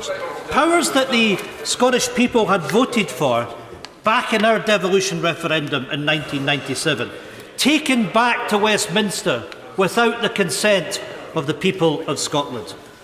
I want to firmly put on record that the Scottish National Party, while here in Westminster and in Scotland, will do all that we can do to resist the downgrading and the dismissal of our devolved rights and powers. When Westminster talks of taking back control, they're talking about taking back control of fishing and agriculture, not from the EU, but from Scotland. Mr. Speaker, the day is coming, and coming fast, when the people of Scotland will have their say on Brexit Britain, or whether they wish to be an independent country in Europe. Let me remind the Prime Minister, who isn't in his place, he seems to have gone, despite the protocol he's supposed to be here for 2 speeches after he finishes, but let me remind him of the words of Parnell. No man shall fix the right to fix the boundary to the march of a nation. Prime Minister, you must heed those words. Mr. Speaker, not satisfied with their hostile environment, this Tory government wants to legislate to end freedom of movement once and for all. Not only is that morally deplorable, it is economically nonsensical. In Scotland, our economy relies on immigration to support key public services, not least including our health service. EU citizens from out with the UK living in Scotland make up 3.9% of our population and 5% of our population. They enrich our culture, strengthen our society and boost our economy. Mr. Speaker, leaving the EU and ending freedom of movement could cost Scotland up to £2 billion in lost tax revenues. Restricting the rights and freedoms of citizens to come to Scotland will risk the delivery of key public services. But, Mr. Speaker, what do we expect from the Tories? Closing up borders isn't driven by fact or reason, but by an ideological, fundamental position from the governing party that immigration is bad. We've seen this fundamentalism in practice recently from the government, as they refuse to automatically guarantee permanent residence to all EU nationals in the UK, along with their families. This government is risking leading us into another Windrush scandal, making life impossible for thousands of EU nationals. The UK government should be working to keep citizens here and enable a fairer immigration system to deal with sectoral needs across Scotland and the UK, rather than focusing on forcing people to leave their homes here. The Conservatives need to stop playing with people's lives and drop the hostile environment once and for all. Mr. Speaker, the long-awaited pensions bill has appeared in today's announcement. On that point, I thank my right honourable friend for taking that intervention, and I wonder if he's as confused as I am in that listening to the Queen's speech and hearing the Prime Minister talk about the economic opportunities and how our economy is thriving under this Conservative government, how they can still somehow not find the money for women born in the 1950s who paid in for their pension and have not received a penny back. Does he agree that this is completely unjustified and that the Prime Minister would do well to remember that all these women have votes in this election that he seems so desperate to get? My honourable friend is quite correct. There are 3.8 million women that are affected by these pensions changes. And we've been over this time and time again. The lack of notice that was given, in some cases only 14 months.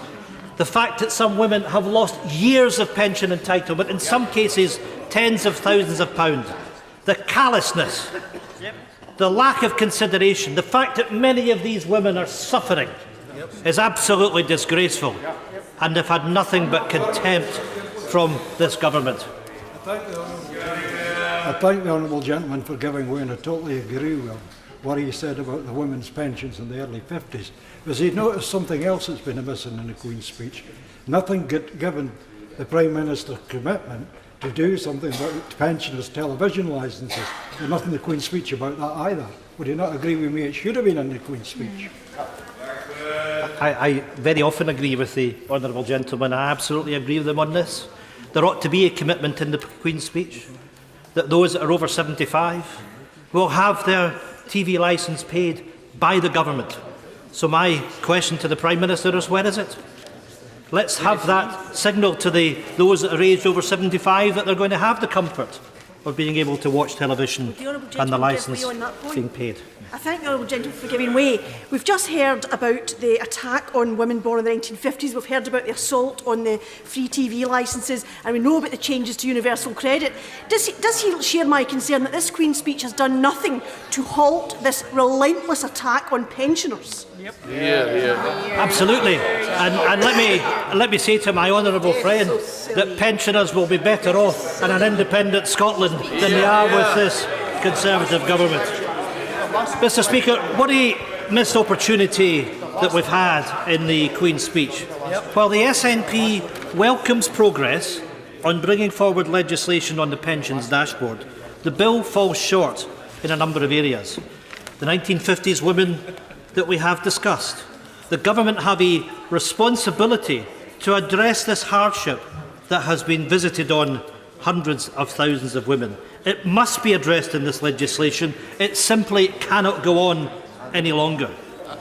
Moreover, the Scottish National Party has consistently called for the establishment of an independent Pensions and Savings Commission to deal with policy gaps in delivering dignity and retirement.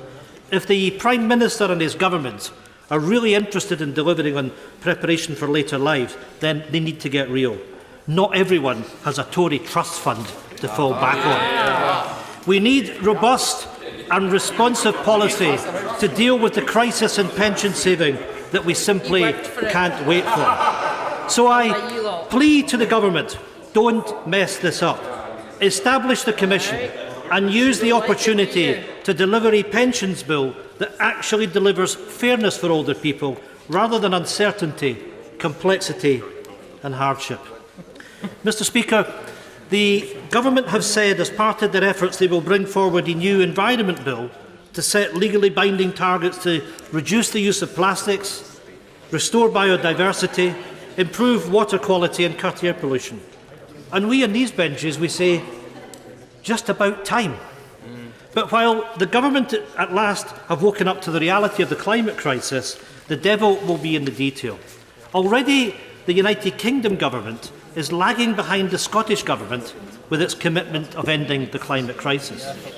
The SNP Scottish government has already in place more robust targets, so I say to the government, if it's ready to face the reality that our world demands action now, then follow the lead of the SNP Scottish Government. Mr. Speaker, members across the House know that the single market has been achieved by removing barriers to trade and having a single set of trade rules across all member states. I want to move on just because I'm conscious that other honourable and right honourable members want to speak.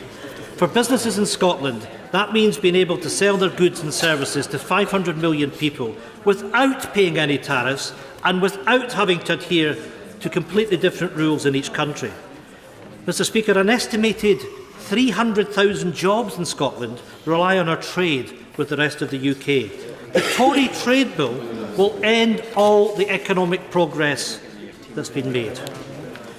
Furthermore, not unexpectedly, the government has announced a bill on the withdrawal agreement, an agreement this government has yet to reach with the European Union, or indeed with this House. Let's call it a fantasy bill. Yet the media reports suggest that the Prime Minister is looking to possibly legislate for the agreement on the 19th of October. That is this Saturday. Announcing on Monday a bill on an agreement that doesn't exist and expecting it to pass through this House on Saturday. Mr. Speaker, what recklessness!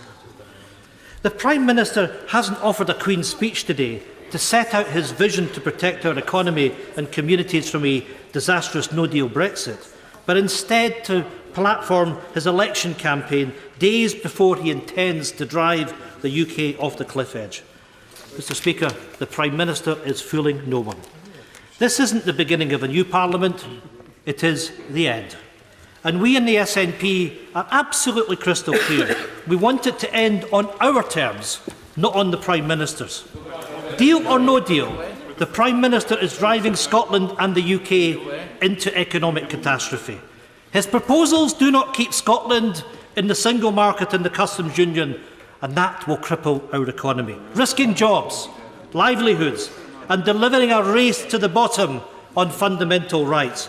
These are not acceptable to the SNP, nor should they be acceptable to this House. Mr. Speaker, there is a piece of legislation that should focus the minds of all members today. That is the Benn Act. In just 5 days, the Benn Act legally requires the Prime Minister to ask for an extension. His public utterances suggest that that will not happen. And we all know, that we cannot trust this Prime Minister to act in accordance with the law. We can't even trust him to turn up to Parliament. And I have to say, I am sceptical about the possibility of compromise. What exactly is the Prime Minister compromising, and who is he compromising with? Internally, the Prime Minister is seeking to play a crude numbers game, hoping a number of Labour backbenchers come to his rescue for any shoddy deal that he might be able to force through at the final hour. So I want to make the opposition of the Scottish National Party clear for the House, and I hope that the Leader of the Opposition and the Leader of the Liberal Democrats listen carefully. Because, Mr. Speaker, only by taking control of the House this week can we bring down and end the days of this government. That is the only way that we can assure that we can secure an extension and make sure that no deal can not become a reality. We cannot wait and trust the Prime Minister and his cronies in Number 10. Any member in this House that caves in on bended knee to a deal cooked up by the Prime Minister are trying to escape the inescapable reality that any Brexit will destroy opportunities and the totality of relationships across these islands as we know them. We must stop this government riding roughshod over the rights and freedoms of all our citizens. We cannot allow a dangerous Prime Minister to remain in office. We cannot allow the Vote Leave campaign to suffocate Parliament into submission. We must resist. If opposition parties come together, we can take no deal off the table and resolve the deadlock once and for all by holding a general election to clear the decks. We must put our trust in the people. We must trust that after years of uncertainty, chaos and instability, that the public wants something better than this Tory government. That is our job. That is the job of any opposition, to oppose the government and to offer a better way. Mr. Speaker, the Scottish National Party will not pay into the Prime Minister's hands and partake in his charade. We will vote down this Queen's speech. We're not in the business of backing Tory manifesto pledges, nor should others be on these benches. Tracy Crouch. Thank you very much, Mr. Speaker, and it's a great privilege to speak